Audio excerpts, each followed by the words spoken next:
Hey everybody, Who's Your Jedi here with another review for you. This time talking episodes 5 and 6 of Season 4 of The Flash, Girls' Night Out, and When Harry Met Harry. So sorry to be doing two reviews at once. It's been a while since we've had to do that. This past week kind of got away from me for various reasons, but I'm working hard to get all caught up. So I think we should have everything back on track in a day or two. I've got a lot I need to do, and I still haven't finished Stranger Things Season 2, and the new Punisher Netflix drops on Friday. Oh my god. It's going to be a busy time, but, this is the good kind of busy. Never mind the fact that I also have a job, and since I live in Japan, I need to spend time studying Japanese pretty much every day. But nonetheless, let's talk about The Flash. So, I'm just going to throw it out here that I do not have a lot to say about the Girls' Night Out episode. I, frankly, really did not enjoy this episode. And which is a really hard thing for me to say because, like, oh, Emily Bett Rickards is guest starring? Okay, I absolutely love her. I love Felicity. And her coming on the show sounded like really cool. It's awesome when Felicity interacts with the Flash cast. But this episode was just really, this is just one of those things where like the heroes are just doing all this stuff that just seems so dumb. Like really, like when the guys go to the strip club, it's like really there's absolutely nothing you can do to remain in contact with somebody in case of an emergency. Like what happens? And Iris and Felicity trying to take down bad guys on their own. I mean, yes, they do have stuff like Captain Cold's gun, but still, they are horribly ill-trained to do this. And at least Felicity has had some combat training from Oliver and Sarah, but still, I mean, this is just a ridiculous plan. And, Iris, if you're gonna fight Blacksmith, maybe you should use the freeze gun on that frickin' bucket that's full of all the weapons, the pieces of metal that she uses to fight. I mean, I swear to God, Katie Sackhoff and Grant Gustin acting drunk off his ass are really the only redeeming features of this episode. Well, okay, I have to add in them acknowledging that even though they've known each other for years, that Caitlin and Iris really have never taken the time to get to know each other very well. They're not terribly close. And given their strong connections to Barry and everything that they've been through, this being a little odd, okay, I'm glad this show did take the time to acknowledge that. And yeah, I have to say, Grant Gustin acting drunk off his ass, that was fantastic. And definitely a high point of the episode was Katie Sackhoff as Blacksmith. Now, this is a character from the comics, but I know absolutely nothing about her. It's not the worst British accent I've ever heard an American actor put on. Can't say as I have any real complaints about it. It's just one of those ones that's very disconcerting when I know for a fact that the actor is American, and it's just one of those weird situations. It's like, not everybody is Hugh Laurie. But then again, to be fair, whenever I hear James Marsters speak, I'm still just a little weirded out that he's not British. But that's simply due to the fact that I was introduced to him as playing Spike on Buffy the Vampire Slayer. Speaking of Buffy the Vampire Slayer, I was actually talking to a guy I work with, and he actually knows a girl who was an extra on Buffy the Vampire Slayer and got chased by a vampire on the show. And also was featured in the Soul to Squeeze video by the Red Hot Chili Peppers. So, 6 Degrees of Kevin Bacon and all that. Anyway, let's kind of get it. So, yeah, those are the highlights of that episode. Now, the When Harry Met Harry episode. Now, this is a much, much better episode. I enjoyed this episode tremendously. The whole thing with Harrison Wells talking with the various other various other alternate Harrison Wells from around the multiverse. Well, I'm sure a lot of people's minds jump to the Council of Ricks from Rick and Morty. I mean, it's even called the Council of Wells. Well, that's all well and good. I mean, I love me some Rick and Morty, but this is actually based on an idea from the Fantastic Four comic books called The Council of Reeds, where mega genius Reed Richards would get together with his various counterparts from across the multiverse to sort of tackle especially difficult problems. So, Fantastic Four did it first. And it's always kind of amusing when a DC show kind of nods and such to the Marvel universe. And do keep in mind, it is canon that the Marvel Cinematic Universe exists in the Arrowverse. I think they even mentioned the Incredible Hulk uh, on a recent episode. So yeah, very cool. I love little things like that. You know, the sort of friendly rivalry between Marvel and DC that's been going on since pretty much forever. That's kind of one of the things that I think makes comic book fandom so much fun sometimes. And of course, you have writers and artists and such who work on projects for both companies. And, you know, when they kind of poke fun at each other and, you know, give each other little shout outs, it's just kind of a good, nice feeling that's, I think, really sort of is one of the more positive and enjoyable aspects of the whole fandom. Anywho, lots of fun stuff this episode.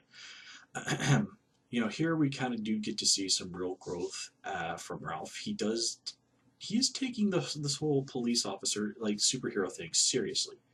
He's still himself, and he's still kind of a dick, but he does seem to have really taken this to heart that this can be a real way of finding some redemption for himself as a person. And his point about, like, you know, when I was a cop, I always got the villain, got the bad guy. And this puts him in conflict with Barry, who's like, no, your first priority always has to be to protect the people of the city, even if the bad guy gets away. Even if the bad guy somehow gets away from the fastest man alive, even though they only have a few seconds head start, and that with his super speed, Barry could easily search the area and find them, but he can't do that because that would kill the story right then and there. Yeah. You know, in a lot of ways, The Flash is one of the hardest superheroes to write because simply, well, he has super speed, and, you know, that's kind of a game breaking power if he used it properly. Or I should say, if I hesitate to use the word realistically, but if he was using it the way that was not done for maximum story drama, let's say to max in the most maximally the most logical fashion. I mean, like when Black Bison escapes from at the attack of the mansion, she has a brief lead on Barry. But again, Barry is the fastest man alive. We've seen him use his super speed to search the entire city more than once. He can easily search a couple of blocks, which she couldn't have even gotten that far in like the 30-second lead she had. So realistically, Barry could have found her right then and there. But there's no story if he does that.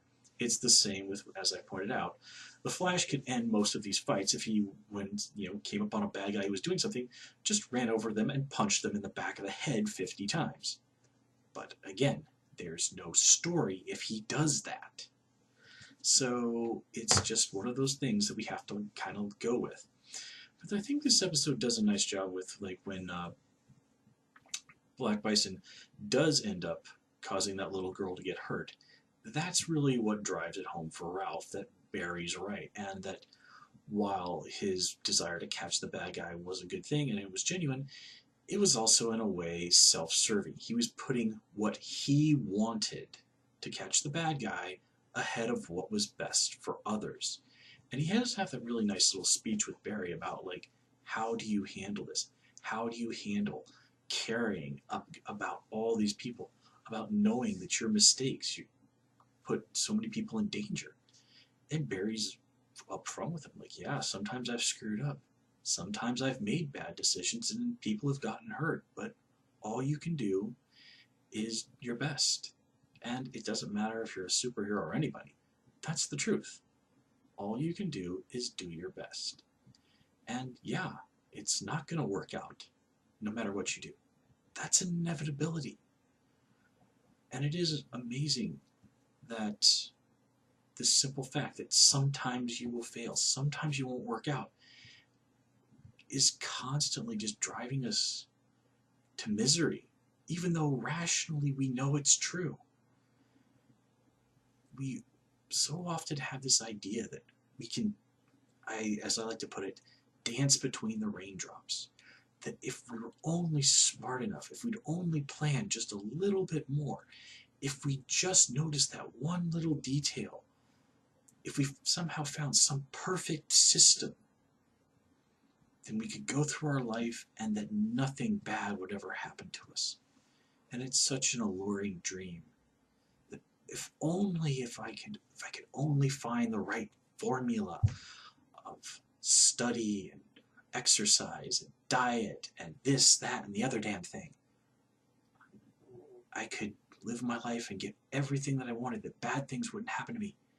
I could dance between the raindrops. But we can't. No one can. No one has, and no one ever will. So you just have to accept that sometimes you'll fail, sometimes you'll make the bad decision, and that sometimes the results of those things will be pretty negative. Into every life, a little rain must fall, and it will land on you. The rain falls on the just and the unjust alike.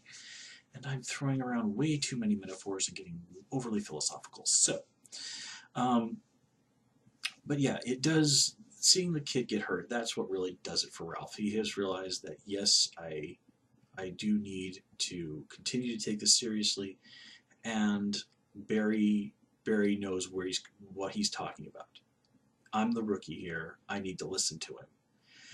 And, when he saves the guard at the museum, he does it right. He gets it right. And, he's, as you can tell he's pleased with himself. He understands why that, yeah, this path that Barry walks, it's not an easy one, but, I feel good about myself for having made this decision. I did the right thing, and I feel good about it. Also, I do have to say, this episode was really great. We got Harry Potter references, Terminator, Jurassic Park. That was good stuff. Also, the bonding between Harrison Wells and Cisco, that was great. The alternate Harrison Wells, they were fun, but I kind of, there's a part of me that just sort of wishes that they'd taken this all a little bit more seriously. Something where they could have maybe played things up in such a way that maybe some of these alternate Wells could have been from worlds within the DC universe that perhaps we'd have recognized from the various stories out there. Here it's just sort of like, okay, what ridiculous costume and characterization can we have Tom Cavanaugh do? Well, okay, Tom Cavanaugh does comedy really well. Like Gandalf Harrison Wells, yeah, sure, let's go with that. I can't say I'm too big on that one, but okay. I guess Legends of Tomorrow isn't the only show out there where somebody on the writing staff has a very different sense of humor than me. But nonetheless, oh yeah, Black Bison. Nothing particular to say about this character. I know it's male and that they're male in the comics. Here they're female. Beyond that, I know nothing about them. I did like the fact that they made it quite clear that Black Bison does not care the least little bit about anybody that gets hurt if they get in the way of her doing what she wants. Now, granted, returning artifacts to her tribe and all of that, well, that's a laudable goal, but, killing auctioneers who are just doing their job, killing security guards who are just doing their job, causing a little girl to get hurt and not giving a rat's ass, yeah, not cool. And speaking of which, why don't they have some of those power-draining, manacles or whatever, just sitting around the police station? Seriously, this whole Terminator situation at the police station could have been avoided if they just slapped some of those on her immediately. And I do like how Barry did take Black Bison down. The whole thing of like throwing the thing in the air and then slapping the cuffs on her. Again, that was nice. On the other hand, if he just run up behind her and, slapped the cuffs on her before talking to her, what exactly was he trying to accomplish there? Why did he even bother to take the time to talk to her? Again, because it makes for nice drama. Let's see. Oh yeah, so the situation with DeVoe. Well, okay, that was nicely done. Uh-oh, his assistant is also his wife? I mean, are they legit married? Is this just a front? What's going on here? Well, we don't really know for sure, but it is certain to be interesting. And this does also bring up the question of Ralph once again said that the last name of the client was DeVoe. Why does Ralph not know his first name? I mean, presumably DeVoe paid him. You know, and again, why did DeVoe use his real name? He could have just said his name was Smith. Okay, well, whatevs. Nonetheless, still a really good episode. Oh yeah, and speaking of stuff that was dumb, the mugger. Okay, now that scene was really hilarious, but why aren't Barry and Ralph concerned that this person has seen them using their powers when they're not wearing their costumes? And oh yeah, when at the fight in the mansion, Ralph even says Cisco's name, where other people can hear him. I mean, it's not the first time they've done that, but for God's sake, be a little bit more careful, be a little more discreet. Call him Vibe if you have to refer to him when you're out in the field, like what they did with Felicity in Overwatch. Okay, guys, I'm going to call it here. As always, please comment, rate, and subscribe. Of course, you can follow me on Twitter at Hoosier Jedi, and please also join me on Tumblr at Jedi Reviewer. Until next time, take care and have a good one.